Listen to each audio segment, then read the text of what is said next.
I'm a 32-year-old woman, and I've always been the responsible one in my family. You know the type, reliable, dependable, the one who keeps things together when others don't. Meanwhile, my younger brother, Justin, who's 28, has always been the golden child. My mom practically treats him like he's some kind of saint, no matter what he does or doesn't do, more often than not. It's always been like this. Growing up, whenever Justin did something wrong, Mom would wave it off. "Oh, that's just how he is," she'd say. If I dared to get upset about it, her favorite line would follow, "Be the bigger person." That phrase became her go-to solution for everything, no matter how unfair the situation was. At first, I thought that's just how families worked, but over the years, it became clear Justin could do no wrong in her eyes. The breaking point came a couple of weeks ago at a family dinner. It started off fine, small talk, laughter, the usual. Then, out of nowhere, Justin made a comment about how I overthink everything. It wasn't just the words, it was the way he said it, loud enough for everyone to hear, with that smug grin he always gets when he knows he's getting under my skin. The room went quiet for a moment, and I felt everyone's eyes on me. My cheeks burned, but I bit my tongue like I always do. That wasn't the first time Justin had embarrassed me in front of others. He has a long history of crossing lines. When we were kids, he once ruined a school science project I'd worked on for weeks, just because he was bored. Mom's response? He's just a kid. Let it go. As adults, he's taken it even further. A couple of years ago, he accidentally let slip about a job interview I was keeping private.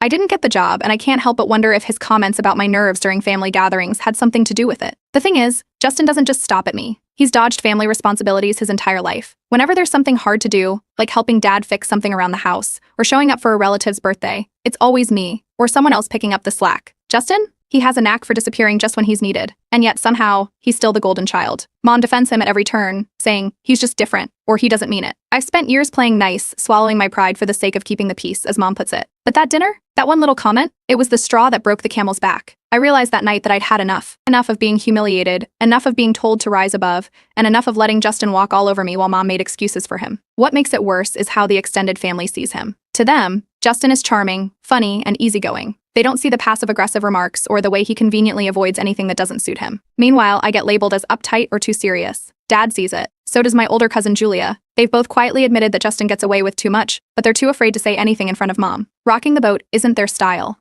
The tipping point that night wasn't just Justin's comment. It was what Mom said afterward. I had barely managed to laugh it off when she leaned over and said, "Come on, you're the bigger person here. Let it go." That was it for me. It was like every time I'd been told to suck it up came rushing back all at once. I realized I was done playing the martyr. I spent the next few days reflecting on all the times Justin had crossed the line and how I'd let him get away with it. He'd taken credit for my ideas, embarrassed me in front of others, and even cost me opportunities, all while Mom stood by, telling me to be the bigger person. And for what? To keep the family dynamic intact? To avoid conflict? It was a dynamic that only seemed to benefit Justin. That's when I decided it was time to do something about it. I wasn't going to start a fight or cause a scene. That's not my style. But I needed to find a way to hold Justin accountable, to force him to acknowledge what he'd done. Not just to me, but to everyone who's had to pick up the pieces after him. For once, I wanted to see him apologize, genuinely apologize. And I wanted Mom to see it too. I didn't know exactly how I was going to pull it off, but I knew one thing for sure. I wasn't going to let things slide this time. Justin might be the golden child, but even golden children have to face reality eventually. And this time, I wasn't going to be the one to be the bigger person. Update 1. After that dinner, I decided to start setting boundaries. Not just with Justin, but with everyone who had been complicit in letting him get away with his behavior. It began with small steps. The next morning, Justin casually messaged in our family group chat, making a joke about the previous night. He framed it as if his comment about me overthinking everything was just harmless fun, like it hadn't humiliated me in front of the entire family. This time, I didn't brush it off. I responded calmly, pointing out that his remark had been uncalled for. Justin reacted the way I expected, laughing it off with a series of relax. It's not that deep messages. The family chat went quiet after that. I could almost imagine the awkwardness on their faces as they read the exchange. Justin was used to me letting things slide. When I didn't, he seemed thrown off, but he didn't take it seriously. He probably assumed I'd get over it like always. Later that day, Mom called me. Her voice had that slightly exasperated tone she always uses when she's about to tell me to be the bigger person. She started in on how I should let the whole thing go for the sake of family unity. "You know how Justin is," she said. But instead of arguing, I simply told her I wasn't willing to ignore it anymore. I kept my tone calm and firm. There was a pause on her end, like she didn't know how to respond. I think she expected me to either argue or give in, but I did neither. That was my first small victory. A few days later, I learned there was a family dinner coming up at my aunt's house. It was one of those semi-regular gatherings where everyone shows up, cousins, uncles, family friends. These events were Justin's playground. He thrived on being the center of attention, charming everyone with his jokes and stories. I decided this was where I'd make my move. Before the dinner, Dad pulled me aside while I was visiting him and Mom. He told me he had noticed Justin's behavior and that I wasn't wrong to call him out. He admitted he hadn't spoken up before because he didn't want to cause tension, but he promised he'd back me up if things escalated. Hearing that gave me a quiet sense of relief. For once, I wouldn't feel completely alone in this. Meanwhile, Justin was his usual self, acting like nothing had happened. I overheard from my cousin Julia that he'd been joking behind my back, saying I was on one lately and would cool off eventually. He wasn't taking any of this seriously, and that only solidified my resolve. I stopped engaging with him entirely in the lead up to the dinner. No sarcastic replies, no frustrated comebacks, just silence. It clearly unsettled him. At one point during a casual family meetup, he tried baiting me with a snide comment about how I'd been too busy for the family group chat. I just smiled politely and walked away. His smirk faltered, but he didn't push further. That moment told me I was on the right track. The day of the dinner arrived, and the house was buzzing with chatter and laughter. As expected, Justin was in his element, making jokes and basking in the attention. I played it cool, chatting with cousins and catching up with family I hadn't seen in a while. At one point, my aunt leaned in and quietly told me she'd noticed how Justin treated me over the years. "I've always thought you handled it better than I would," she said. That gave me a little extra confidence. When dinner was served, I made my move. The conversation naturally shifted to family memories, and I casually brought up the last dinner. I mentioned Justin's comment, framing it as a lighthearted question. "Hey Justin, remember when you said I overthink everything? What did you mean by that?" The table went quiet. Justin blinked, clearly caught off guard. He tried to laugh it off, saying I was making it a bigger deal than it was. But I didn't let it slide. I calmly asked if he thought it was okay to make personal remarks at someone else's expense. The atmosphere turned tense. Justin stammered, trying to downplay the situation, but his usual charm wasn't working. Mom looked uncomfortable, shifting in her seat. A few of my cousins avoided eye contact, while others looked like they were waiting to see how it would play out. Justin finally muttered a half-hearted apology, something about not meaning anything by it. It was insincere, but it was a start. I accepted it gracefully, not wanting to escalate things further, but I think everyone could tell I wasn't completely satisfied. The awkward silence hung in the air for a few seconds before someone quickly changed the subject. Still, the damage was done. Justin had been forced to apologize in front of everyone, a first, as far as I could remember. And for once, I didn't feel like the one who had to swallow her pride. Update 2. The aftermath of the dinner unfolded faster than I expected. The next morning, Mom called me, and I could tell from her tone she was furious. She didn't waste any time before accusing me of making a scene the night before. According to her, my little comment about Justin's behavior had embarrassed the family. She didn't mention Justin's actions leading up to it, just that I had overstepped by bringing it up in front of everyone. I stayed calm. I reminded her of all the times Justin had embarrassed me, hurt me, or caused problems for others, and how she always brushed it off. She didn't like that. She tried to argue, but I could hear her hesitation. I wasn't yelling, I wasn't angry, I was just laying out the facts. When she realized I wasn't backing down, she hung up with a frustrated, "We'll talk about this later." Apparently, Justin didn't waste any time either. Over the next couple of days, I started hearing from cousins and aunts, all with variations of the same message: "What's going on with you and Justin?" Turns out he'd started a campaign to make himself look like the victim. He told them I had been acting out lately, and that I was trying to create drama in the family. He even brought up old childhood incidents, twisting the stories to make it seem like I'd always been the difficult one. Not everyone bought it, though. A couple of cousins messaged me privately to say they'd noticed Justin's behavior for years and thought it was about time someone called him out. Others, though, clearly believed him, or at least didn't want to get involved. The family was splitting into quiet factions, and it was obvious at our next casual meetup. Conversations felt strained, and people avoided bringing up the dinner entirely. The real shock came from Dad. At a small family gathering, someone made an offhand comment about how touchy things had been lately. Before I could say anything, Dad spoke up. He calmly told the room that Justin's behavior had been unacceptable for years and that I was right to call it out. You could have heard a pin drop. Justin froze, looking like he'd just been slapped, and Mom's face went pale. She tried to laugh it off, but Dad didn't let her. "It's time we stopped pretending like this isn't a problem," he said. For the first time in years, someone had publicly stood up for me, and it wasn't just anyone, it was Dad. Justin's response was as dramatic as you'd expect. He stormed out of the room, muttering about how no one in the family appreciated him. Mom went after him, leaving everyone else in an awkward silence. Later, I heard from Julia that Justin had gone on a rant to her about how I was ruining his life and turning the family against him. She told me it was ridiculous, but it still stung knowing he was escalating things instead of owning up. Mom doubled down, of course. She called me again a few days later, this time with an almost pleading tone. "Justin didn't mean it like that," she said. "He's just feeling overwhelmed right now." She even brought up some financial struggles he'd been having, as if that excused his behavior. When I didn't budge, she got defensive. "You're blowing this out of proportion," she snapped.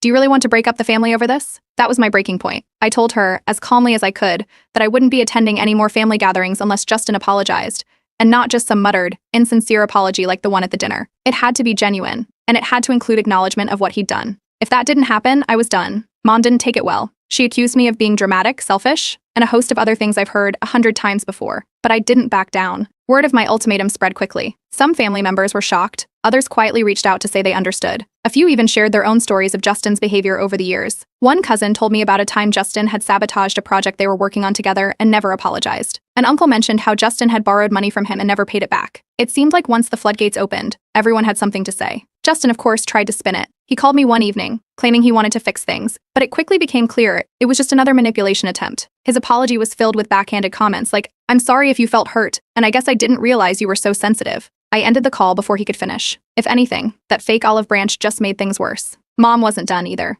She called me one last time with an ultimatum of her own. "Either you let this go, or you're going to tear this family apart." I responded with my own, no real apology, no relationship. She didn't take that well, but I think it finally sank in that I wasn't going to cave this time.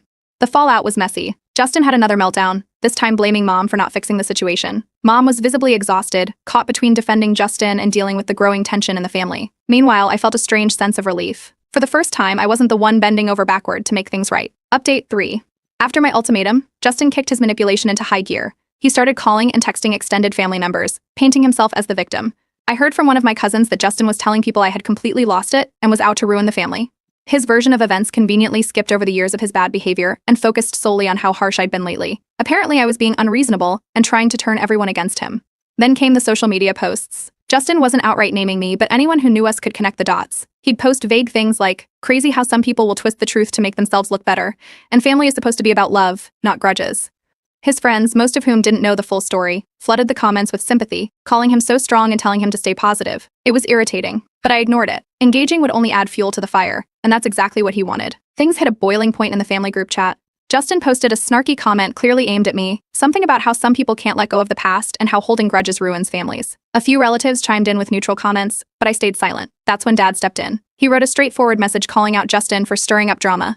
He reminded everyone of the dinner where Justin had been forced to apologize and said it was time to stop pretending there wasn't a real issue here. The chat exploded. Justin immediately accused Dad of playing favorites, claiming he'd always felt less loved compared to me. It was a wild accusation, considering how much Mom has coddled him his whole life. But Justin played it up, saying he'd never stood a chance in our family. A couple of relatives backed him up, saying Dad was being too harsh, while others stayed silent or sent private messages to me expressing their support. The group chat stayed tense for days, with people arguing back and forth until it finally died down. Meanwhile, Mom wasn't helping. She messaged me privately, doubling down on her claim that I was dividing the family. According to her, I was forcing people to pick sides and putting her in an impossible position.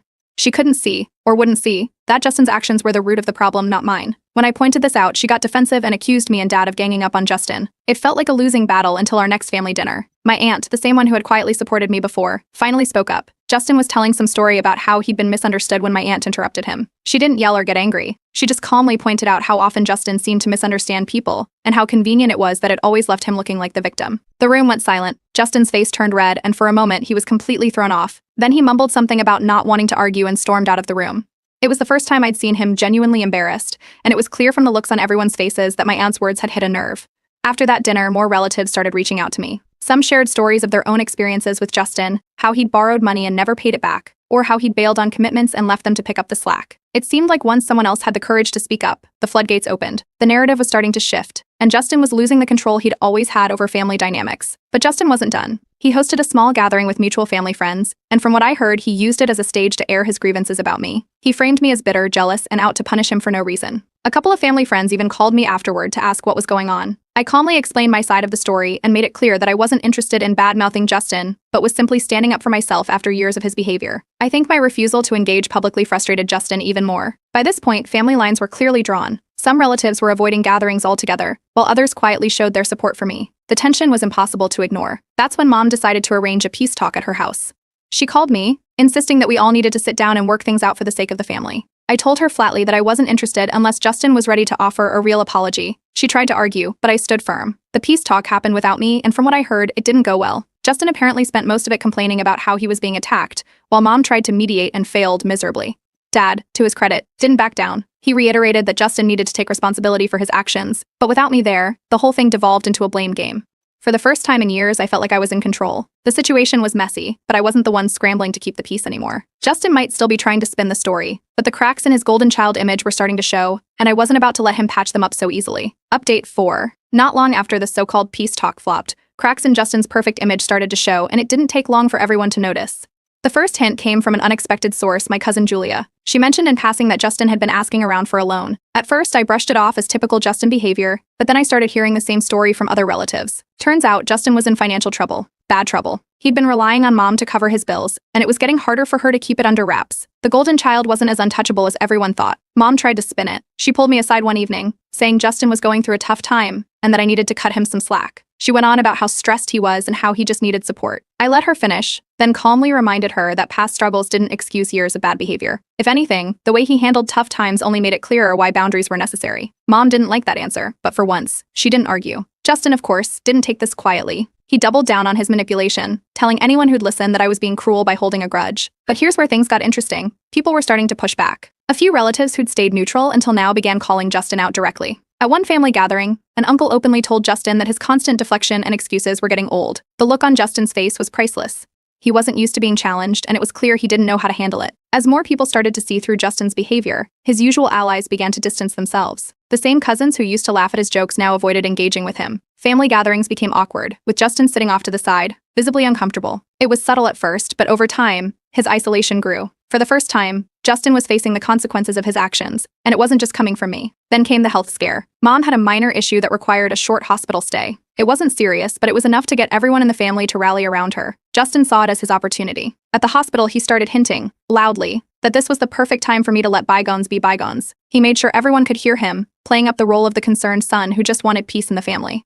I stayed calm. I made it clear that while I was concerned for Mom, I wasn't going to use the situation as an excuse to ignore the bigger issue. That didn't sit well with Justin, who tried to guilt me by saying things like, family should come first. I didn't take the bait. Under pressure from relatives, Justin offered another half-hearted apology during one of Mom's hospital visits. It was as vague as ever, something about how he didn't mean to upset anyone. I looked him straight in the eye and called it out for what it was. If he couldn't acknowledge what he'd actually done, it wasn't a real apology. The room went quiet, and Justin looked like he wanted to be anywhere else. After that, something shifted. More relatives started reaching out to me privately, expressing their support. Some even apologized for not backing me up sooner. One cousin admitted she'd always been intimidated by Justin's charm but had long suspected there was more to the story. The more people spoke up, the more obvious it became that Justin's golden child status was crumbling. But Justin wasn't giving up without a fight. He tried to stir up drama about an unrelated family matter, bringing up old grievances and trying to pit relatives against each other. It didn't work. Most people saw through it, and instead of regaining control, he only made himself look worse. Even Mom, who had always been his biggest defender, started showing signs of frustration. I overheard her telling him to tone it down after one particularly unnecessary outburst. Meanwhile, I was starting to feel more confident. For the first time, I wasn't tiptoeing around family dynamics or bending over backward to keep the peace. I could see the respect growing, not just from relatives who supported me, but even from those who had stayed neutral. It felt like a turning point. Then came the biggest surprise. One of my aunts, who had always been firmly on the sidelines, reached out to me directly. She apologized for not speaking up sooner and admitted she'd seen Justin's behavior for what it was but didn't want to rock the boat. Her words were simple but meaningful, and it felt like yet another piece of the puzzle falling into place. Justin was still trying to maintain control, but the balance had shifted. His usual tactics weren't working anymore, and he was running out of allies. Mom was exhausted, the family was divided, and Justin was being held accountable in a way he'd never experienced before. For once, it felt like the golden child's armor was finally cracking, and there was no patching it up. Update 5. The breaking point came when Justin demanded a family meeting. He'd had enough of what he called the drama and wanted to fix things. It was clear he wasn't coming from a place of genuine remorse. He just wanted to regain control of the narrative. Mom was immediately on board, pressuring me to attend and be open to reconciliation. I agreed but made my conditions crystal clear. I would attend only if Justin gave a public, genuine apology that addressed specific past actions. No vague "I'm sorry if you felt hurt" nonsense. The day of the meeting felt tense even before it began. Mom had gathered everyone at her house. Dad was sitting quietly in the corner, observing but clearly on my side. Mom fluttered around nervously, trying to keep things light, while Justin sat at the table with his arms crossed, clearly irritated. A few relatives who had been supportive of me were present, along with some neutral ones who had shown up out of curiosity. As soon as we started, Justin launched into a monologue about how he felt attacked and abandoned. He claimed he was trying his best but that no one appreciated him.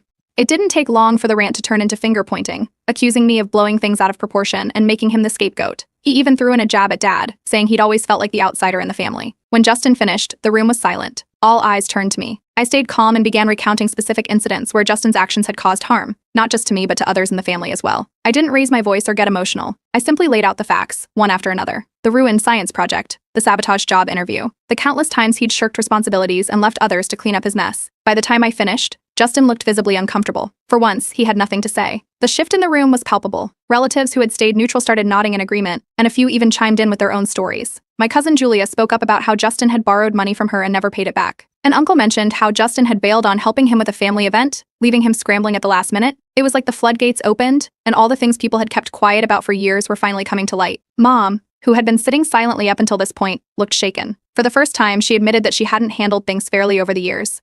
She said she thought she was keeping the peace by asking me to be the bigger person, but now she realized she'd only been enabling Justin's behavior. It was a reluctant admission, but it was a start. Under pressure from the entire room, Justin finally broke. He had a meltdown, accusing everyone of ganging up on him and claiming he'd always been the black sheep. But this time, no one let him off the hook. Even Mom, his staunchest defender, told him he needed to take responsibility for his actions. Justin, cornered and out of excuses, offered a tearful apology. It wasn't perfect, but it was genuine enough to feel like progress. He acknowledged the hurt he'd caused and admitted that he'd taken advantage of the family's patience. I accepted his apology but made it clear that rebuilding trust would take time. This wasn't about holding a grudge, it was about ensuring that the cycle of enabling and excuses stopped for good. Justin nodded, and for once, he seemed to actually mean it. Over the next few weeks, Justin made small but meaningful gestures to repair the relationship. He apologized to Julia for not repaying her and set up a plan to pay back what he owed. He offered to help our uncle with an upcoming family event. He even reached out to me privately to apologize again, this time without any prompting or witnesses. It felt like he was finally starting to take accountability, not just for my sake but for himself.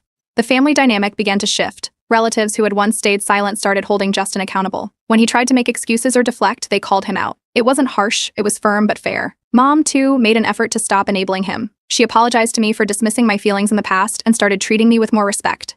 Dad remained a quiet but steady source of encouragement. He never made a big show of taking sides, but his support was clear in the way he backed me up during family discussions and subtly encouraged Justin to keep making amends. As for Justin, he started showing signs of genuine growth. He still had a long way to go, but the effort was there. He apologized to other family members he'd hurt and started showing up for responsibilities he would have ignored in the past. He even admitted, during a casual conversation, that he'd been too wrapped up in his own world to realize how much damage he was causing. Things aren't perfect, and they might never be. But for the first time, I feel like there's a sense of fairness and respect in our family. I'm no longer the one carrying the burden of keeping the peace, and Justin is finally learning what it means to be accountable. It's not the ending I expected, but it's one I can live with, and that feels like a victory in itself.